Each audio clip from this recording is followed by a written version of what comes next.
how bad do they stink?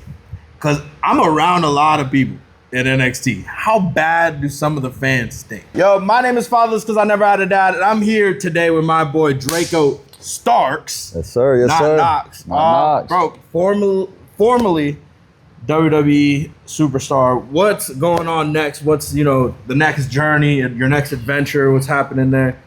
Next steps is first, got to get up out of here. Ain't got the job no more. Ain't got the paychecks coming in. So got to break that lease. I'll be moving back to Georgia, where I'm from. I'm from Dalton, Georgia. So shout out hometown. But next steps as far as wrestling, I got a few bookings.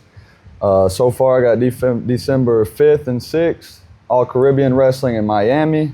Oh, shoot. February 13th with them in Barbados. Barbados? Bro, Barbados. You left WWE and going anywhere. Galley, Lucha Libre in Chicago, December 7th. So that whole weekend, I'm Miami to Chicago. I'm up there, and then, man, just get at me for bookings. Now, bro. I'm trying to. Hey, people online showing you mad love after getting released. I didn't like how the newsletters really did you, because they did not post a lot of you. They just was like, you were in the and more section, bro. Yeah, I saw that. Disrespectful. That's disrespectful. It is what it is. I got my name out there on Evolve. Didn't get as much time on NXT TV. I was on all the live events every weekend on the loops. Had a couple of dark matches, but Which were fire. I was there for most. Hey, yeah, I appreciate that. Shout out Lindsay Dorado. That was my favorite one. That was cool. He actually, one of my trainers for a good bit, got me versed in some Lucha Libre. So you might see me doing a little high flying, a little some of the top rope stuff. But wild verse in Lucha Libre now, bro. So let's talk about the injury. How did that affect you? What happened there? The injury was early on. I got there in August of 2023, and the injury happened in February, going into March of 2024. Freak accident. It was just a training. It was literally in warm-ups. We, shooting each other off, whip them off, and then we react, duck, leapfrog, whatever it is, and then we shut them down with a strike. Not gonna name any names because I love the brother, and it was certainly not intentional. It was just I ain't gonna name the name. Is the current NXT? Yeah. They're doing great for themselves. I'm proud of that, man. But just caught me with a straight hook to the face. Damn. I mean, broke my nose. I still got a little gap in my orbital bone. You can't see it, luckily. Had to have surgery. I was out for probably 2 to 3 months, but they said I had a concussion. I feel like I didn't have a concussion because, everything they asked me, I even told them like the positioning of the ring when it happened. Certainly grateful that they take the precautions for that and take our heads 100%. Seriously now, because, it didn't always be like that. But as far as I came back the next day. Hey, coach, just don't hit me in the face. I can do everything else. Did you end up training? Nah, they won't let me. They won't let me unless I was clear. Did that moment change things for you in NXT, or what happened going forward from it? Did they have plans for you and then they just scrapped it? No, that was still early. It didn't change as far as the plans for me, but I certainly think it got me a lot of respect. Just from the other guys, from the coaches, because like I said, next day I was trying to get back in. I was just trying to, days off time is money and exposure, man. So I was trying to get in, train as much as I could, be ready for whatever I could. But no. So what was the toughest part mentally, not being able to be in the ring and do these types of things while being injured? Mentally, it just, it sucked because, personally it sucked because I had, when I was at home, I couldn't even work out. Really? For so long, I couldn't even work out because I had to have surgery. And it, literally, I had stents in my nose, stuff shoved up on my nose. They had to yank it out after. I didn't feel good when they yanked it out because there weren't no sedatives. It was just boom. But personally, it sucked because all they told me to do was I could get up and walk a little bit, so I just walk around the apartment complex. But as far as in-ring, I was still there every day watching training, watching film. I'd go in, check in with the medical team there. They were great. But it just sucked because I was a fan of wrestling before I got into it, and I was blessed enough to get messaged by the recruit page and get the tryout. But I was progressing a lot quicker than most because I knew what it needed to look like. Yeah. I'm a visual learner. I can see it and I can go and replicate it for the most part. Obviously, for sure. With wrestling, you need a lot of training more than just visual. I don't recommend anybody just watching and getting in there on your own, but it sucked because I knew that I was progressing and I was progressing fast. So I was hoping to start getting more events. I had done some events. I had already done some live events at that time, and they were starting to pick back up a little bit for me right there at the beginning of the year, but that kind of shut me down for 3 months. You know, the cardio, wrestling cardio is easy to drop if you're not doing anything. And like I said, I can only walk for so many minutes a day. Not even sweat too much, right? Nah, because you get the cardio in. Yeah, they don't want the heavy breathing because it was straight nose. It was a facial reconstruction. It wasn't a full rhinoplasty. I still got my real nose, but they went in and reset it all. Did WWE pay for that? They did. Wow. They did because it happened on their watch, and it happened wrestling. They pay for it, and I'm extremely blessed because they made me take an ambulance. They made you take an ambulance? Yeah. And I don't know why, but the hospital kept sending the bills to me. I didn't have to pay it. I just take it in. He's like, yo, employer. But I saw that ambulance bill, and that was ridiculous. It was like at least $1,000. It was like $1,200 something. That happened at the PC, right? Happened at the PC. Yep. Oh, okay. Just don't they usually training. have like an ambulance on the side? Or only at the events. Only at the actual events. Being Draco Knox, did you come up with that name, or did they put it down on creative, or how did that work out? So Drake is my name. Drake Starks is my shoot name, real name. Just growing up, everybody just called me Draco. It's just easy nickname. So I like Draco. As far as what they wanted for names, they like to ask for a list. And usually it's a long list. They'll say, send me 10 first names, 10 last names, and you just gotta have names ready. And I've heard like people sending up to 50 names at some time because they just shoot things down. I guess they go through trademark because they send it up, if I'm not mistaken, they send it up to headquarters and the legal team and all that, and they check through that.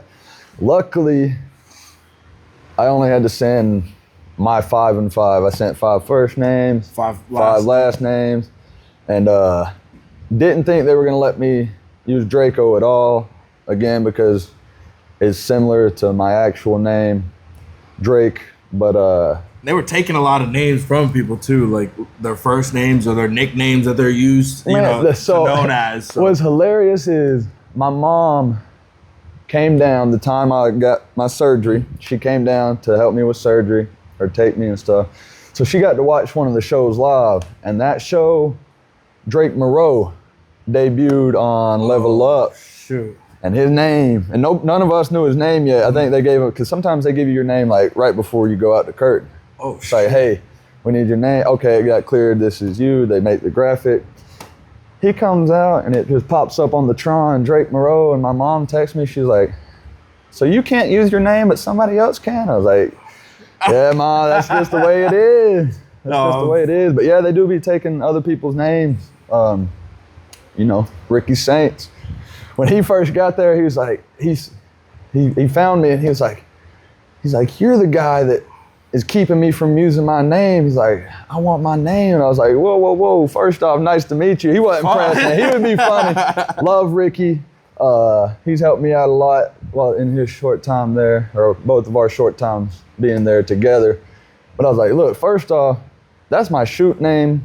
Second off, I can't even use that name. So I don't know why they didn't give it to you. So what was his original name going to be? I had no idea. I mean, he was Ricky Starks, everywhere. Yeah, so everybody thought he was just going to be Ricky Starks because Ethan Page got to keep his. Yeah. I don't know. I honestly don't know how Probably they do that. The AEW contract was probably really weird. What's the next steps? What are you looking for? I know you did a little bit of Evolve. You did NXT. What's next for you? Next for me is I'm wanting to experience the true wrestling experience. I'm trying to put miles on the road. I'm trying to travel. I'm trying to work everywhere and anywhere. I'm trying to work the best promotions, the best wrestlers, anywhere where I can get exposure. Of course, AEW, I would love to. My approach is sending messages to the promoters or the companies privately. But yeah, next steps, AEW, ROH, GC Dub, anywhere, everywhere. I'm trying to put miles on the road and get that ring exposure, that ring time. So, character changes. Let's talk about a little bit of what's going to change within Draco and who you are. What are we, looking forward to in the future? Talking about the future with you, Draco. So there's a lot of changes that usually happen, kind of like with Cody Rhodes. Cody Rhodes had Stardust, and now he's this big indie guy. Or Zack Ryder. Zack Ryder was pretty big in WWE, and then even in the indies he was pretty big. Oh, he's the biggest, the best. He is the epitome of a not just an indie wrestler, but a wrestler in general. That man is so marketable. That man knows everything. He knows. He just knows what he's doing. And I got to meet him. I actually got to meet him probably the week before. Had just little chit chat, nothing crazy. Just getting a little advice from him where I can. But yeah, he's awesome. But as far as me, I ain't changing nothing. I'm just me. You know what I'm saying? I'm just me. I mean, when you came out in Evolve, I was there. I think I followed you beforehand, just seeing you in your dark matches, and I was like, oh fuck, like this is actually happening. Hell yeah. And they put you in a tag team. With Tate? Yeah, Tate Wilder. Tate Wilder. Yep. He's fired too. His whole family was there. Your family was there. His family was there. My family travels. They love to come. That was crazy. We were cheering on you on just cause. We were like, all right, we already know who Draco is, so we got to cheer him on. Speaking of Evolve, how did you feel debuting on Evolve and knowing that this was just gonna pivot something or change something just in wrestling in general? Just because now there's a subsidiary to NXT. Now there's NXT's NXT. Right. And that's what people called it. So how'd you feel about being on that show, that, first show, first taping? It kind of all meshes in for me. Yeah, no, like you said, I was on the first tapings, and my, my conversations with creative was, we like what you're doing. We think we can put you in some storylines and get you going. And unfortunately, that didn't happen after, wrestling the whole Vanity Project and Jackson Drake before he went and got his went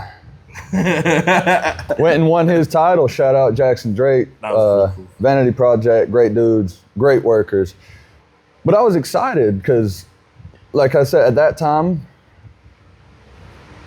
I don't even think I've had a dark match yet. So I was only doing the live events, the coconut loops around Florida.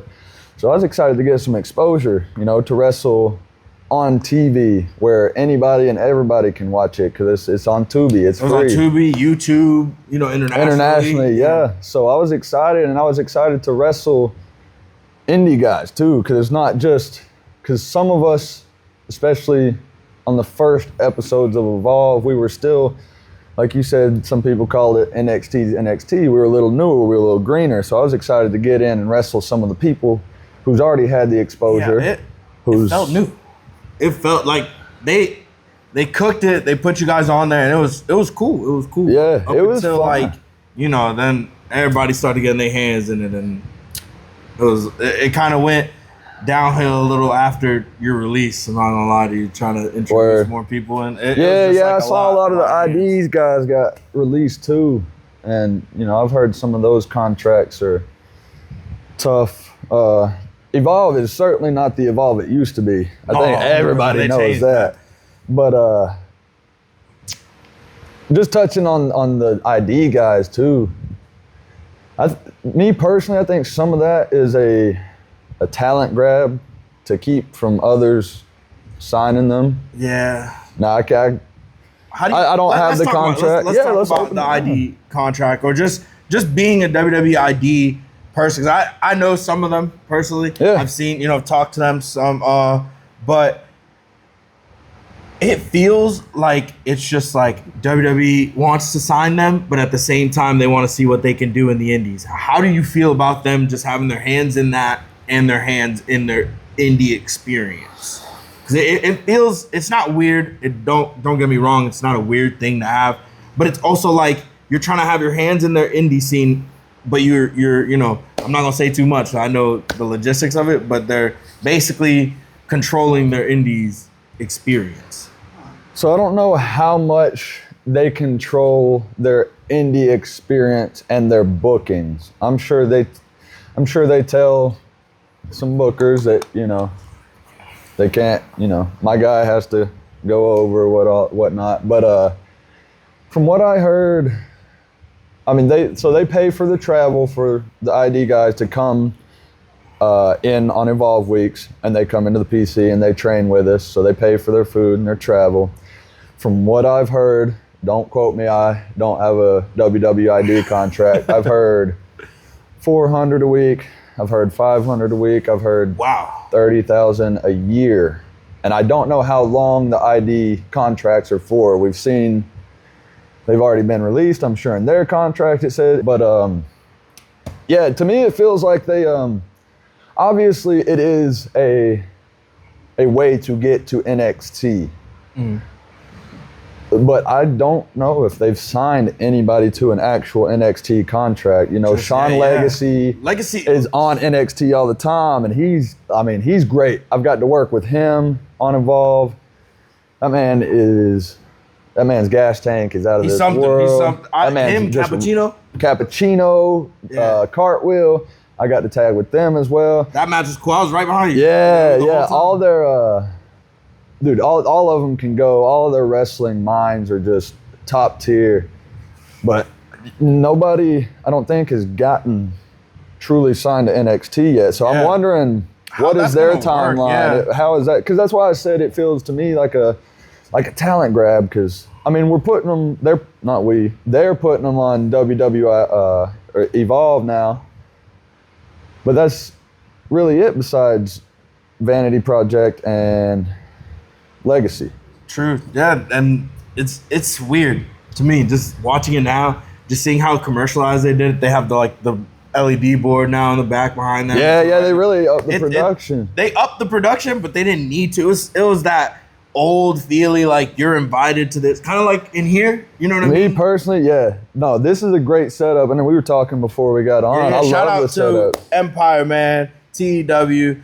They helped your boy out and allowed us to be here in their ring. Brand new ring. They just set this shit up yesterday. So shout out to them. I'm going to put their social media down below so you guys can go follow them and watch all their shows. Absolutely. Check them out. And I can attest, this ring is top tier. I've already seen some indie buildings and and rings and stuff like that. And that's not a knock to anybody. Not everybody has the investment to go top tier, but this setup is top tier. So shout out Empire, shout out TEW. The establishment is fire. The establishment is Absolutely. Check their logo out behind us. We've been covering it this whole time. I don't know if they can see it. No, they can kind of see it. Shit. There we go. There it is. There we go.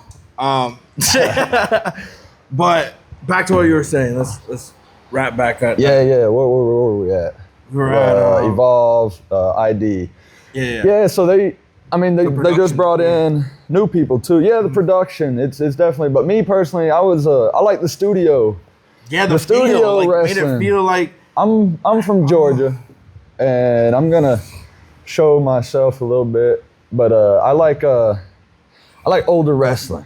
I like the grungy feeling and stuff. Yeah. So I tell people my favorite era to watch is 85 to 94 WCW. And if you don't know about Georgia wrestling, they had Superstation TBS, Ted Turner, everything in Atlanta. They were shooting in Atlanta, even modern day NWA before they moved. They travel and tape everywhere, but I think their in-house studios in Tampa now. But for a minute, they were there at Atlanta again.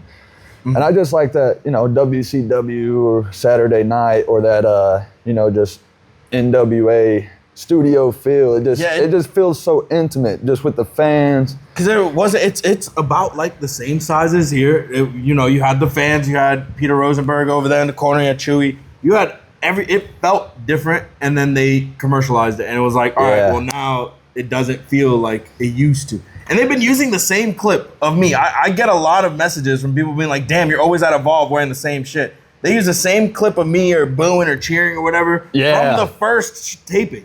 I get a lot of people messaging me being like, oh, yo, you're there? I'm like, no, bro, I haven't gone there since the first taping.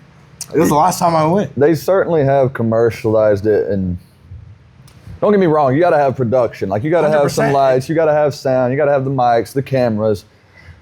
And I like the graphics of Trons and the music, but I don't, just me personally, this is my flavor of ice cream. I don't like the huge stages, the huge boards. I like more fans. I like more fans. Coming out, it's a curtain or a TV or something like that. Let's talk about, you're talking about Trons. Let's talk about your music. Who chose your music, and if they made it for you, how did you feel about it? And I have a lot of friends, I have a lot of people. Actually, I could talk about it now. He got released. Someone like Eddie Thorpe didn't even like their song. Love Eddie. Eddie's a good Shout out person. Eddie. Bro. Shout Carl out Eddie. Fredericks. I hope to share a ring. If you see this, Carl, I hope to share a ring with you soon. He's killing it, and he's just. I know he's gonna kill it no matter where he goes. But it's probably a little different for TV. Mm-hmm. What do they got? Def Rebel now? Yeah, Def Rebel. I have heard they don't like Def Rebel. I didn't make it to NXT TV, unfortunately, but before my first show, again, Creative would text me, hey, what do you want for your music? What do you got? You got any ideas? And at that point, like, I think I had my first match 2 months in. And at that point, like, some people they come in knowing exactly what their character is. They know what they want. I was more focused on my in-ring ability at that time, so I didn't know exactly what I wanted character or music-wise. I actually did like my music because it's got the sirens, it's got the, it got the bass drop right off. A lot of people that just like, they had their songs or they had their stuff, and they're like, bro, I just don't like it. They just that's force a big it upon them, or it is things like that. I can't remember what I told them or what kind of music I said, because like very beginning, I got thrown with a tag team of some other people, and it didn't last long, but what we were doing then was a little more rock or like metal. And is that who you are though? No, that's not who I am at all. I got my Aaliyah shirt. I like 90s hip hop, R&B, stuff like that. Let's talk about people don't know this, but you come from an HBC, bro. I don't come from an HBCU, but I am in a historically Black Greek fraternity, a Black Greek letter organization. Crazy. Yeah, a lot of people don't know that about you. Shout out Kappa Alpha Psi Fraternity Incorporated. Yo to the good noobs. Shout out all y'all. Love y'all. Trying to represent in the proper way. But like. So you're a brother. You're a brother. Yeah, for real. Hey. You're a brother for real. You see? I don't put it out there. I don't say it because I respect the culture. I respect everybody. But I get along with everybody. I'll just leave it at that. I get along with everybody. So you're not. Black, you white, should be just Latino. Draco, like, come from the hood. I have. That's your character. I have lived and stayed in some worse areas. Macon, Georgia. I went to school at Mercer University. That's where I crossed at Kappa Alpha Psi. Shout out Theta Pi, Slaughterhouse Noops. That's my chapter. Let's talk about a little bit of your upbringing. Let's talk about that. And look, you said that you're a wrestling fan growing up. Like, who was, your inspiration to be like, you know what, bro, I'm gonna go do this. I'm gonna go ahead and just become a wrestler and do the WWE stuff, or just want to do indies. What sparked all of that? I honestly don't know what started it, because nobody in my family at that time watched wrestling. Really? Yeah, no, like when I started wrestling, or not wrestling, when I started watching wrestling, probably like 05 is probably like the earliest I can remember. Well, we didn't have cable. We literally my package on Evolve, like coming from not a low income family, but like we just didn't have money. We didn't have the cable. We spent it on what we thought was what we needed. It was crucial. So I didn't have cable for a while, but I would get, 3, 9, and 12. At that time, SmackDown was on the My Network. It went to CW. It was on Fox a little bit. So I would watch that on Fridays when I'd get home from school. I know my grandma, Nana, love you, Nana.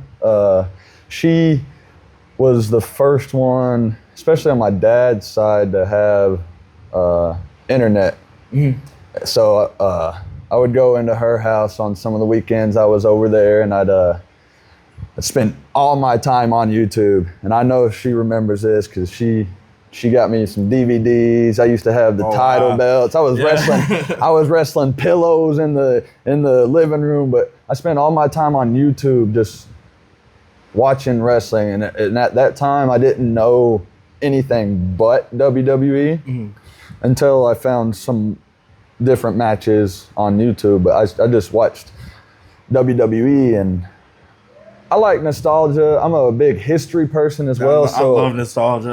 That's I was really looking up like WrestleMania 1. Like I would look up pay-per-views because the network wasn't a thing. Yeah. They didn't. WWE so Network didn't I would exist. literally watch whole pay-per-views or whole shows, but it was in parts. You'd be like, WrestleMania Part 1, and I'd have to find. I remember I would always try to find the person who posted that video to post the next one, so I could just have the continuity. But who was somebody that you looked up to, and you're like, damn, I want to do this? So, as a kid, as far as stuff, like I would get some, T-shirts or pajamas. I would get the John Cena merch, but as far as workers, I mean, Kurt Angle, Eddie Guerrero, Rey Mysterio, Undertaker. Like everybody.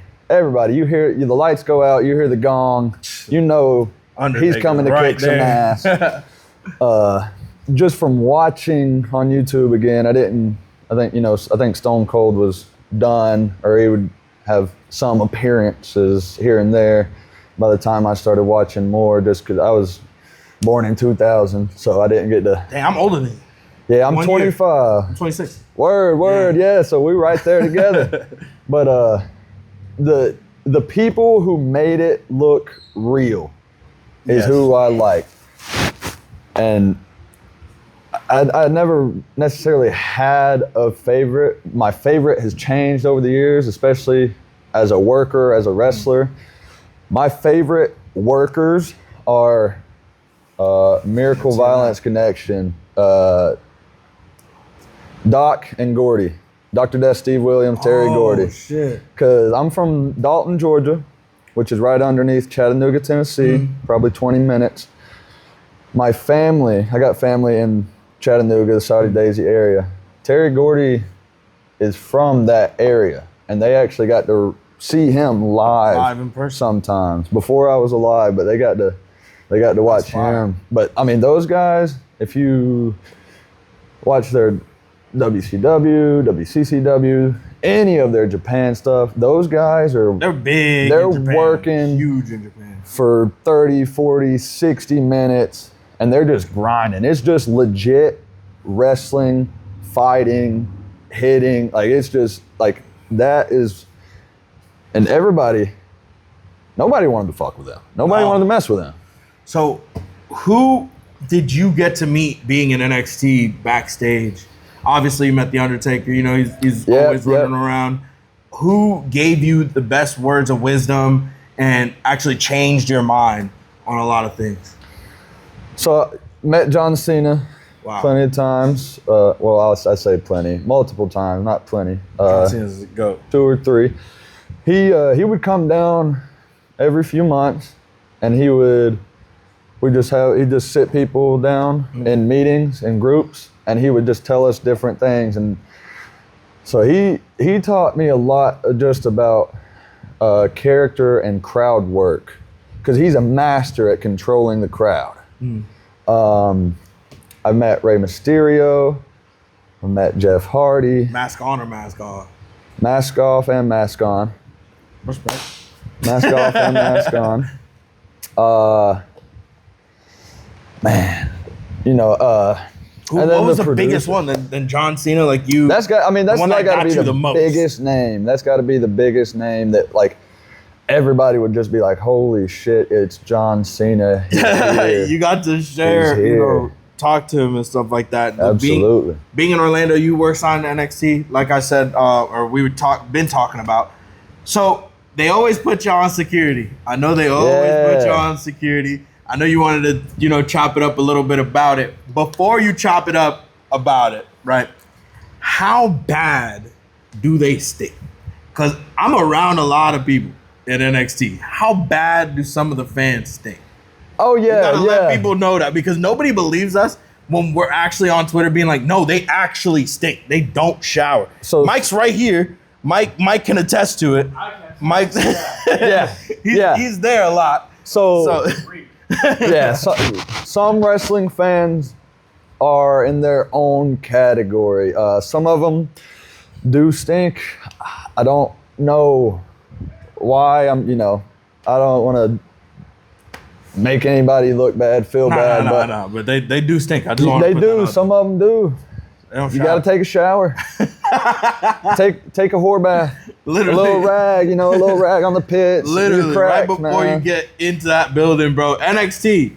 Look, we're not talking shit on y'all, but some of y'all fans got to take a shower. I'm not going in that bus. It is tight. I didn't experience the bus. You never experienced a bus? I didn't have to ride. I'm there. Yeah, I forgot you're there. I'm working. Yeah. But the bus, I can't imagine. Bro, we were all like, so it's two to a section, and we get on the bus, and if you stink, bro, you sit next to somebody that stink. Thank God, my group in the front, they never stink. Najee, shout out to Najee. Hope he's doing good in Vegas, man. Vegas life over there. And just a couple of the homies, Cleveland, don't stink. No. Crunch, none of us stink. No. But the other ones in the back kind of stink. Yeah. I'm going to get a lot of shit for this, but I don't care. They stink.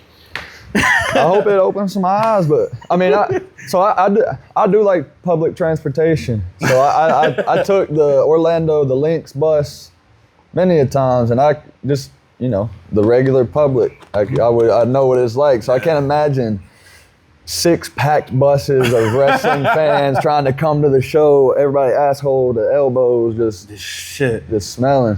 So let's talk about the security.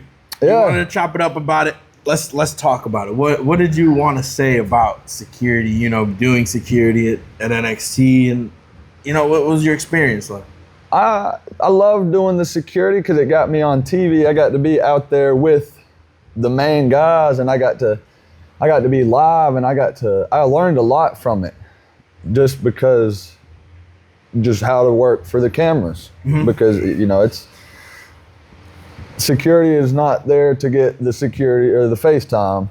No, but there's some people that do be like, yeah, I know. Pushing around and stuff. I always tried to stick out without, look at me. You had the bald head, bro. Like everybody knew. And the red beard, but it taught me how to, just being in some of those situations. It taught me how to work for TV. I got to go to No Mercy and be security at No Mercy. Kind of a running joke. They call me head of security. All the guys call me their fearless leader because I did security for so long. But one thing that bothered me with the security, not so on NXT TV, was after they stopped using me on Evolve, the booker, man, we need you to come do security on Evolve tonight. What the hell? Yeah, and I was like, I'm not above anybody. I'm not above anything in the business, but I had to tell him no. I was like, dude, that don't even make sense. I've wrestled on the first episodes. I wrestled your champion right before he became champion, and we had a great match. Wow. And I went to the head coach. I was like, look, coach, I'm not above anything. I'm not above anybody. But this don't make sense. I can't do this. Wow. So I didn't enjoy that. And some people don't know but like, we're there all day. If we're security, we're there all day. I would train on Tuesdays from 9 a.m. to 11 a.m. because I'm not usually wrestling on TV, so I'd just get extra training in. And then I'm just there until 10:30 at night. Yeah, literally. 10:30 at least.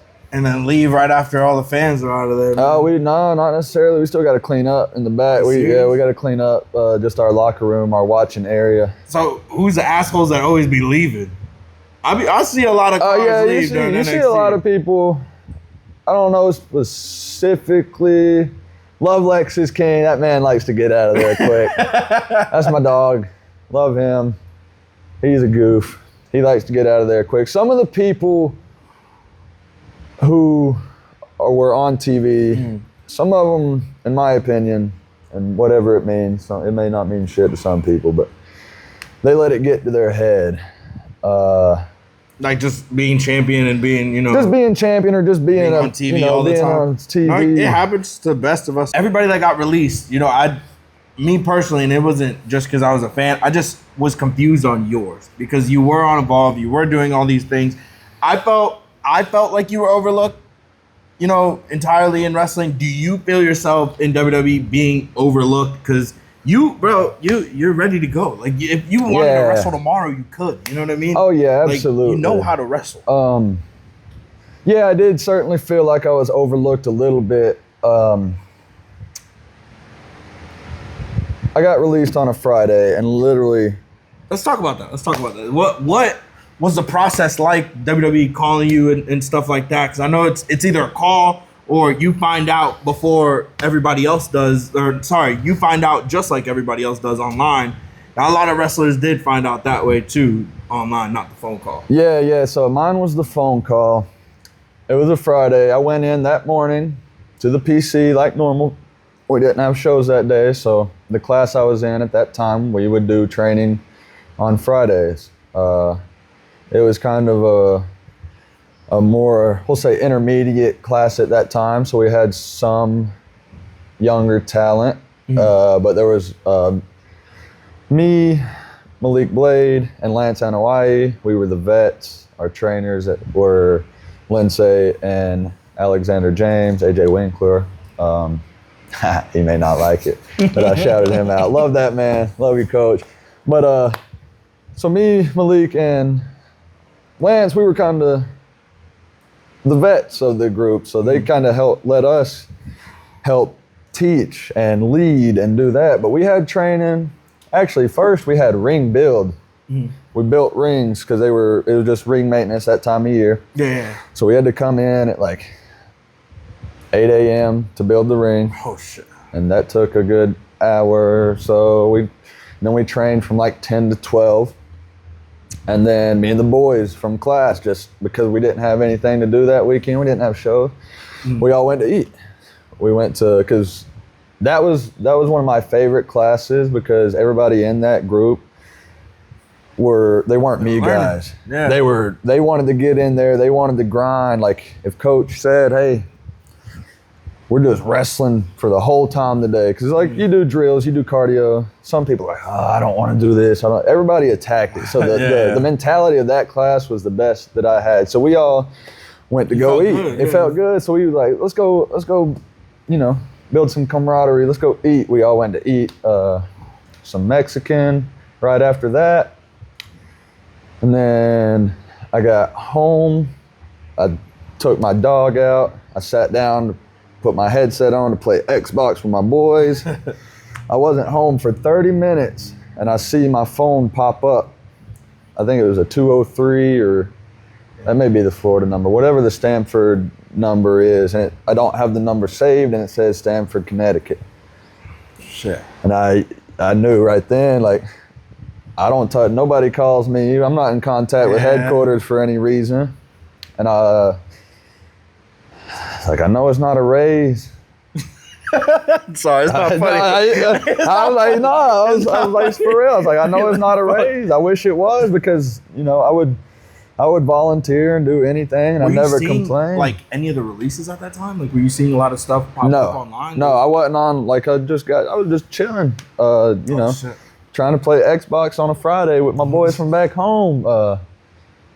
But they called me. It was a quick conversation. Hey, this is so-and-so and her position from the company. And she was just the messenger, but she was like, hey, this is so-and-so position from the company. Effective immediately, we're deciding to terminate your booking contract.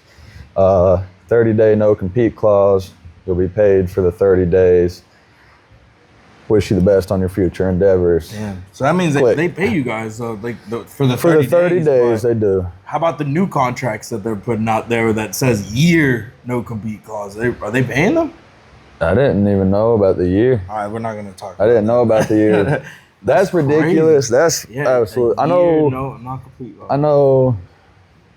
I think most of the main roster was usually 90 days. 90-day no-compete. And I hope they pay them. Any non-compete, I hope they pay them, but a year is absolutely crazy. Yeah, so let's start wrapping it up. Let's talk, if you could say one thing to people at WWE, what would you say? People that doubted you, what would you tell them? Stuff like that. Doubt me, man. Doubt me. I'm me. I'm not gonna change. I let my work speak for myself. Creatively. Before we wrap it up, I wanted to touch on this because I got released on the Friday, and again I was booked every weekend on the live events. Sometimes it's Friday and Saturday. Mm-hmm. I just got new gear. I got to wear it twice. JCJ, shout out JCJ, Cody, and Bud. Best quality. If you need gear, if you want gear, if you're in the wrestling business, hit them up. JCJ Gear on socials. Great brothers, good brothers, great quality. But I got new gear. I was ready to debut it, on Evolve. Didn't get to do that. I got to wear it on 2 live events. I literally just went to him yesterday because I had to change the Knox and my logos because he worked out with me. He worked the deal out with me. It was great, but I could tell it was getting stale on Evolve. I was doing the live events, which is great, but I wanted more. I felt like I could do more. So I met with legit 4 people before getting released in that week. I met with the head coach. I met with 2 creative people. Mm-hmm. And then Robert Stone. Shout out Stone. He helped me a lot. Just getting I'm trying to get my social media going. That's where I lacked was on the social media part, because I know, especially with WWE, they're pushing. Hey, I appreciate it, man. But I met with those 4 people. Hey, coach, what can I do?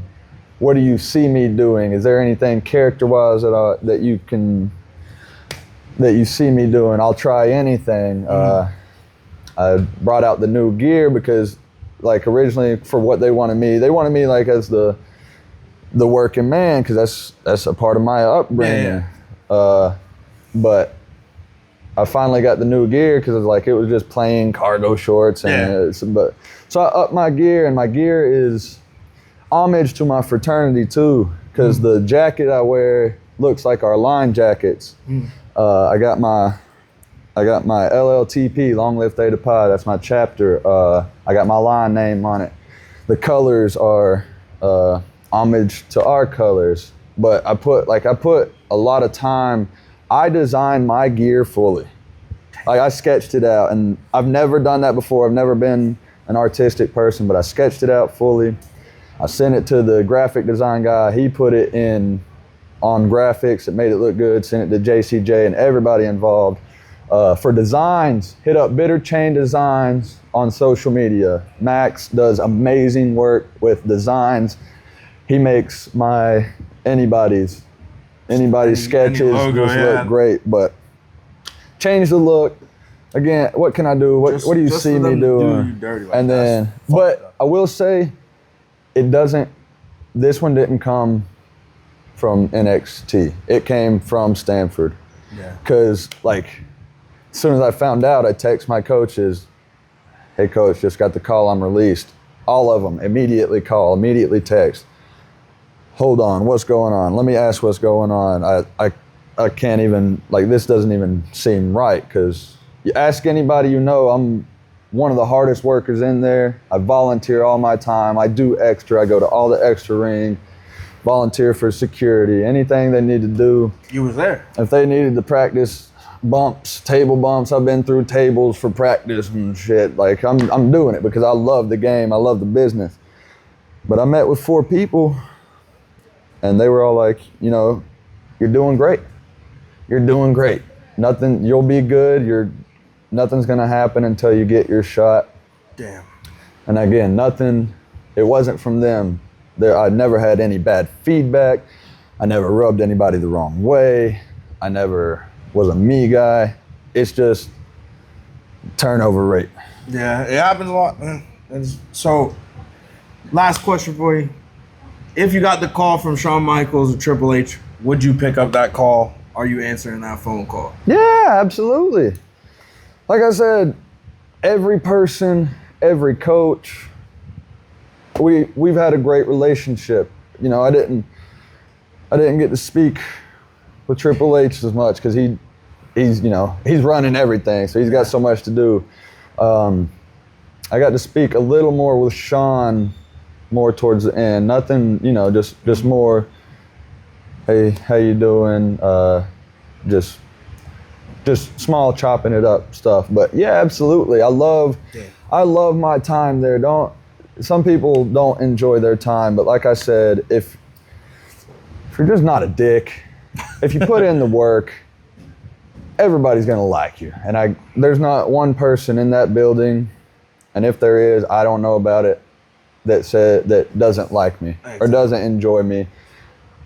The vets, they enjoyed working with me because I'm not stiff, I can go, I'm safe. So that's like my work, my attitude, it's an attestament. So of course, if anybody calls, I'm gonna answer. Like nothing rubbed me the wrong way, no relationships, no bridges burned, but absolutely. All right, bro. Thank you so much, Draco, man, for being here. Fatherless, shout out to Draco. Where can they find you on everything, bro? Again, Draco, Drako Starks, Starx. Draco Starks on Instagram, X, and Facebook. Right, y'all bro. stay with me. I'm gonna have some merch coming out soon. So don't forget to I send got it me. in the works. Hey, I got you. I got you. And if you can help me out, put it out there. But I'll have merch soon. Y'all gonna see me anywhere and everywhere on the indie soon. Right. Love y'all, man. Peace out, Thank guys. y'all. Can't count it, ain't no motion. At least that's what they saying. I'm outside by the ocean. In my head, I just keep praying. My mama said stay focused, but please don't go MIA. But I don't got the heart to tell her. I just need some space.